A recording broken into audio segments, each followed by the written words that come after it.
ধর্মকে চিন্তা ভাবনা করে মনে করি যে গ্রন্থই ধর্মের সর্বসার, তা কিন্তু নয়। কর্মই ধর্ম। সৎকর্ম ধর্মে পরিণত হয়, অসৎকর্ম অধর্মে পরিণত হয়। তো সৎকর্মের মধ্যে কি? জয় গুরুচাঁদ, জয় হরিচাঁদের ভক্তবৃন্দের, মতুয়া মন্টু ও তার চারি ভ্রাতার উদ্যোগে আজকে এই আয়োজনে উপস্থিত ভক্তবৃন্দ, ভক্তিমতী মায়েরা, অধ্যকার সভার সম্মানিত সভাপতি, যার নাম আমরা দূর থেকে শুনেছি, আমি এখন পর্যন্ত তাকে চিনিনি, তো আসলে আমি তাকে শ্রদ্ধা জ্ঞাপন করছি।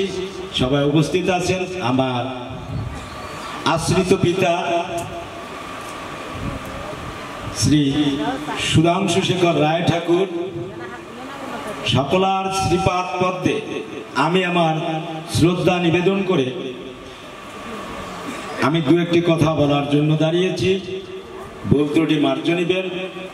যদিও ইতিপূর্বে পরিচালক মহাশয় যে বিষয়ের উপর আমাকে কথা বলার জন্য বলেছে তিনি আমার সাথে আলাপ করেননি, তো এখানে আমাদের শ্রদ্ধাভাজন প্রণাবদা আছে, গুরুদেব আছে, ওনারা তারই আলোকে আলোচনা করবেন।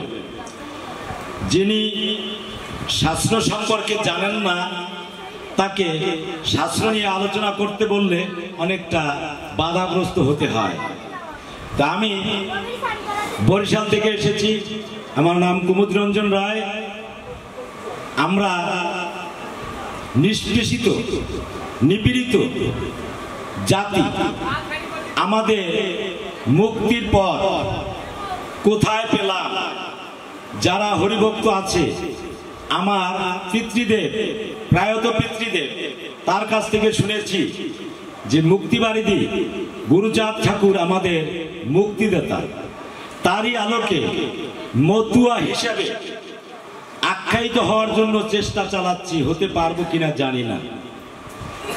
তো আমি শাস্ত্রের বাহিরে কিছু কথা আপনাদের সম্মুখে তুলে ধরব। আজকে আমরা মানুষ হিসাবে জন্মগ্রহণ করেছি, মানুষ হিসাবে মর্যাদা আমরা পেয়েছি কিনা সেটা আমাদের মূল বিষয়। যদি না পেয়ে থাকি তাহলে কেন পাইনি, কি কারণে পাইনি, এই বৈষম্য কেন, এই বৈষম্যের উপরে আমাদের ধারণা নেওয়া উচিত কিনা, ধারণা না নিলে আমাদের ভবিষ্যৎ উজ্জ্বল বা অন্ধকার কোনটা হবে এটা আমাদের ভাবা উচিত কিনা, এই বিষয়ের উপরে আমি বাহির জগতের কিছু কথা আপনাদের সামনে তুলে ধরতে চাই। আজকে আমি সর্বপ্রথম এখানে দাঁড়িয়েছি এই মন্টুদা, বাবা, তার দাদা, তার তালই মশাই এবং ফের তালই, যে কোনো একজনের নামে খেপট থেকে তার নামে যে এই যে জায়গাটা রেকর্ড হয়েছে, এই যে জায়গাটা আমরা কিভাবে পেয়েছি এটা আমরা অনেকে জানি, আবার অনেকে নাও জানতে পারি।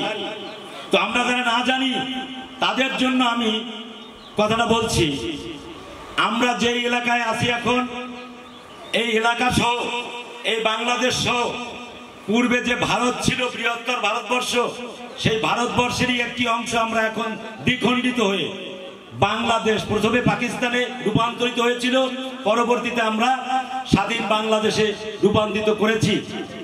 আজকে আমরা এইখানে, এই মাটি আমার দাদার তালই, একথা আমরা বলার অধিকার কোথা থেকে পেলাম? বৃহত্তর ভারতবর্ষে বরিশালের উজিরপুরে শেরে বাংলা একে ফজলুল হক সাহেব, উনি ছিলেন এই ভারতবর্ষের পার্লামেন্টের একজন সদস্য, যিনি ভূমিমন্ত্রী ছিলেন। তিনি ট্রেনিং এ গেলেন আমেরিকা, 21 দিনের ছুটিতে ওনাকে ভূমিমন্ত্রীর দায়িত্ব দেওয়া হলো। দায়িত্বের পরে উনি একটি সংসদ অধিবেশন ডেকে এই যে নিষ্পেষিত মানুষ চাষবাস করে, মুন্সিফদেরকে খাজনা ধান সব দিয়ে আসে, এদের নিজের কিছু নেই। এজন্য সে সংসদে যে কোনো কৌশল অবলম্বন করেই হোক না কেন, সে এই সম্পদের মালিক, লাঙ্গল যার, জমিদার। অতএব যে জমি চাষ করবে তার নামে এই জমি রেকর্ড দিতে হবে। এখান থেকে আমরা এই জমির মালিক হয়েছি। আজকে তার নামে মৃত্যুবার্ষিকী, জন্মদিন পালন হচ্ছে না, তার নাম ঢাকা পড়ে গেছে, তার নাম ইতিহাসে নাই। পার্লামেন্টে পাশ হওয়ার পরেও ওনার নামটা এভাবে প্রকাশ্যে আনেন নাই। কারা আনেন নাই? যারা রাজতন্ত্র, পরিবারতন্ত্র এবং যারা গোটা বিশ্বকে পরিচালনা করেছেন। আমাদের ভাষায় আমরা শিখেছি যে ওনারা উচ্চ বর্ণের লোক, হায়ার কাস্ট, ওনাদের নেতৃত্বে আমরা থাকতাম। ওনারা এই নামটা ঘুচিয়ে রেখেছে, ওনারা সকলকে জানার সুযোগ দেয় নাই। তাই আমরা অনেকেই জানি না। ইতিহাসের পাতায় যদি না থাকে, বইয়ের পাতায় যদি না থাকে এমন একটা বিষয়বস্তু, তাহলে আমরা কিভাবে জানবো? আমাদের সন্তানরাই বা কিভাবে জানবে? জানার কোনো সুযোগ আমাদের দেওয়া হয় নাই। তাই আমরা মুক্তিবাণিধি গুরুচাঁদ ঠাকুরের কৃপায় আমরা কম বেশি কিছু জানার সুযোগ পেয়েছি। ধর্ম কাকে বলে? আমরা যদি ধর্মকে চিন্তা ভাবনা করে মনে করি যে গ্রন্থই ধর্মের সর্বসার, তা কিন্তু নয়। কর্মই ধর্ম। সৎকর্ম ধর্মে পরিণত হয়, অসৎকর্ম অধর্মে পরিণত হয়। তো সৎকর্মের মধ্যে কি? আমার পিতামাতার সেবা, ছেলে মেয়ে উপযুক্ততার ভিত্তিতে মানুষ করা, প্রতিবেশীর সাথে সৌহার্দ্যপূর্ণ ভালো সম্পর্ক রেখে জীবন যাপন করা।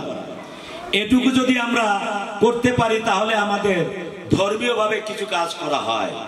এখন আমরা যদি মনে করি যে শাস্ত্র পাঠ করলেই আমি একজন ধার্মিক হব, শাস্ত্র গ্রন্থ জানলেই আমি একজন যাজক হব, তা কিন্তু আসলে সম্পূর্ণ সঠিক নয়। আমরা আজকে যাদের দ্বারা নিষ্পেষিত হয়েছি তাদের একটি উদাহরণ, একটি চিত্র আপনাদের সম্মুখে তুলে ধরব। আমরা যখন আজ থেকে 1000 বছর পূর্বে বা 700 বছর পূর্বে আমাদের দেশে এস্টেট ছিল, যেমন আমি ছিলাম গৈলা স্টেটে, ওইদিকে হাবিবপুর এস্টেট ছিল, এখানে কি এস্টেট ছিল এটা আমার জানা নাই। ওনারা আমাদের প্রজা হিসাবে পালন করত, আমরা ওনাদেরকে মনিব হিসাবে স্বীকার করতাম। এই মনিবদের কর্তব্য ছিল কি? আমাদের উপরে চড়াইয়া সকল অর্থ তারা গ্রহণ করত, আমাদেরকে সেই অর্থ থেকে বঞ্চিত করত, আমাদেরকে ন্যায্য হিস্সা দিত না। এবং ভুল হচ্ছে দাদা, আমরা খাজনাপাতি দিতাম। যেসব পুকুরে বড় মাছ হইতো, যদি তার বাড়ি দেওয়া না হইতো তাহলে সে অন্ধকূপে ঢেলকে ফেলাইতো, কোনো বিচার আচার ছিল না। আমরা এভাবে অত্যাচারিত হয়েছি।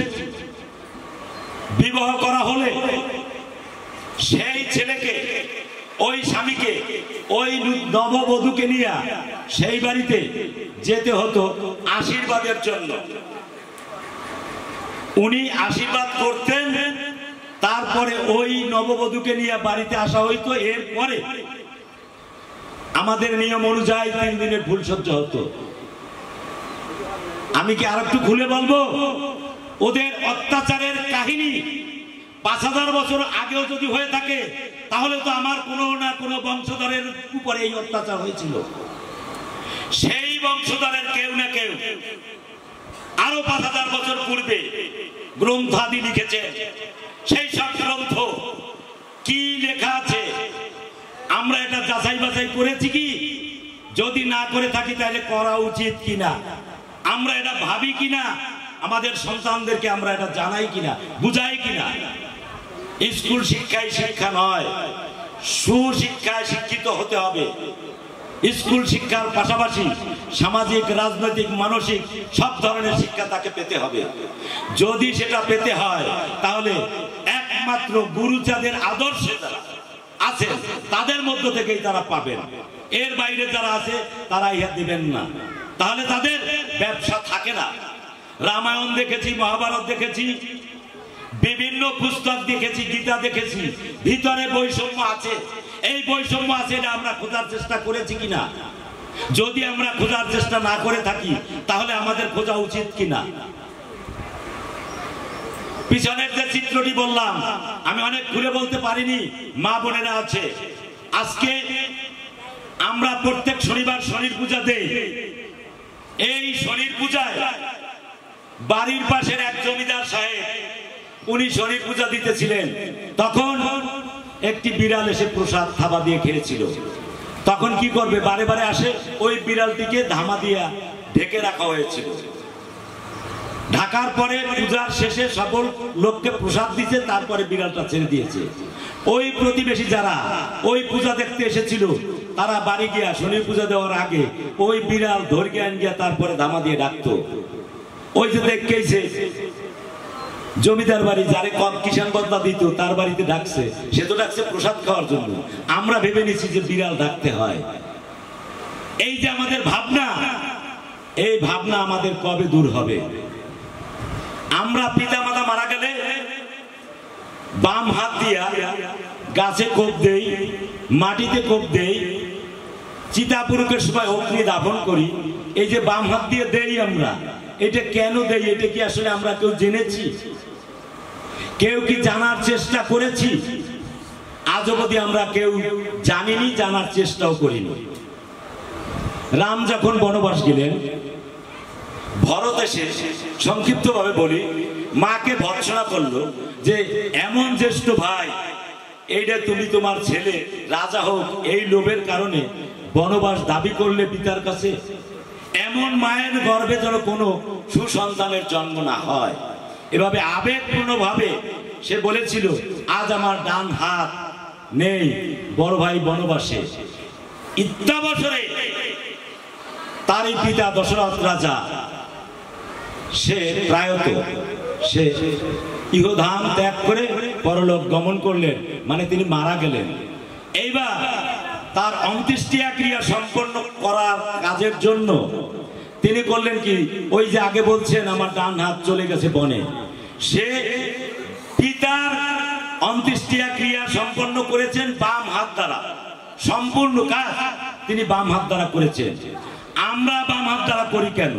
আমার কোনো ভাই কি বনবাসী গেছে? যায়নি। যদি এটা সত্য হয়ে থাকে তাহলে আমরা কেন বাম হাত দিয়া এমন কাজটা করব, এই পিতা মাতাকে অশ্রদ্ধা জানাবো? আমরা দুই হাত দিয়ে করব। আমরা হাঁটু করে গাছের কাছে প্রার্থনা করব, হে বৃক্ষ তুমি আমার বাবার কাজে লাগো, বাবাকে তুমি স্বর্গবাসী করো, ব্রহ্মার স্তুতি করব, বসুমাতার স্তুতি করব। সেখানে দুই হাত দিয়ে আমরা কোপ দেবো। কেন আমরা বাম হাত দিয়ে দেই? এটা কি আসলে অপমান করা হয় না? আজ আমরা জানার চেষ্টা করব কিনা, আমাদের জানা উচিত কিনা? এই যে বাইরের জগতের কিছু কথা, এগুলি আসলে আমরা কোনো শাস্ত্রতে পাবো না, কিন্তু কথা বাস্তব, এর কোনো ভুল নাই। ওইটুকু লিখেছে ভরতের ওই কথা, কোনো কোনো খণ্ডে লিখেছে, কোনো কোনো জায়গায় লিখেছে, আবার কোনো কোনো জায়গায় লিখে নাই। আমরা যখন ধর্মের কথা শোনার চেষ্টা করি তখন বলে অমুকের লেখা গ্রন্থে এটা আছে। মানে একটা গ্রন্থ কতজনের লেখা তার কোনো শেষ নাই। আমাদের সনাতনের মূল গ্রন্থ আমরা জেনেছি বেদ। এখন বর্তমান প্রেক্ষাপটে কিন্তু অনেক ধর্মযাজক বলে থাকে যে আমাদের মূল গ্রন্থ শ্রীমদ্ ভাগবত গীতা। ইহা কিন্তু সত্য নয়। তাহলে আমরা একটা ধর্মগ্রন্থকে কেন্দ্র করে আমরা যদি শুরুটাই করি মিথ্যার আশ্রয় দিয়া, এটা কেন করি? কিসের জন্য করি? এরও কারণ রয়েছে। ধর্মগ্রন্থ যেদিন সৃষ্টি হয়েছে সেদিন বলা হয়েছিল যে নিম্ন জাত যারা চণ্ডাল নিচু জাতির, ওরা এই বেদ পাঠ করতে পারবে না, ওরা এই বেদ পাঠ শ্রবণও করতে পারবে না। এই নিষেধাজ্ঞার কারণে আমাদের কাছে কোনো বেদ বা কোনো ধর্মগ্রন্থ আসে নাই। আজকে আমাদের এত সরকার যে আমাদের ওইটা নিয়েই থাকতে হবে। আমাদের হাতে যেটা এসেছে, ইসলাম ধর্ম যখন সৃষ্টি হয়েছে কোরআন শরীফ সকলের ঘরে ঘরে পৌঁছে দিয়েছে। খ্রিস্টান ধর্ম যেদিন সৃষ্টি হয়েছে তারপরের দিন বাইবেল সকলের ঘরে ঘরে পৌঁছে দিয়েছে। ত্রিপিটক যেদিন সৃষ্টি হয়েছে বুদ্ধিস্ট তাদের সকলের ঘরে ঘরে পৌঁছে দিয়েছে। আমাদের জন্য যে ধর্মগ্রন্থখানা রচনা করা হয়েছিল, লেখা হয়েছিল, আমরা কি এটা পেয়েছিলাম? আমরা পাইনি। আমরা পাইনি বলে আমাদের ভিতরে কি কোনো আবেগ আজও জন্মিছে?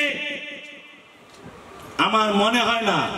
যদি জন্মিয়া থাকে তাহলে মুক্তিবাদী গুরুচাঁদ ঠাকুরের আদর্শে এখনো কেন সকল নমস্য সকল শিডিউল কাস্ট ঝাঁপিয়ে পড়েন না? কারণটা কি? ব্যাপারটা কি? বিষয়টা কি? নিজের অস্তিত্ব এটা নিজেরাই বিলীন করতেছে। এটা করা উচিত কিনা? এটা করলে আমাদের ভবিষ্যৎ অন্ধকার হবে কিনা এ কথাটা আমরা ভেবেছি কি?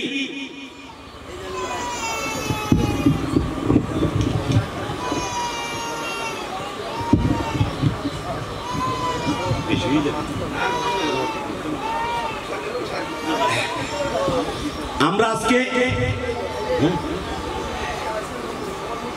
ধর্মের বলি ওরাই, আমরা ধর্মযাজক সাজি, আমরা আমাদের জাতিগত নমশূদ্রদের উন্নয়নের কথা আমরা ভাবি না।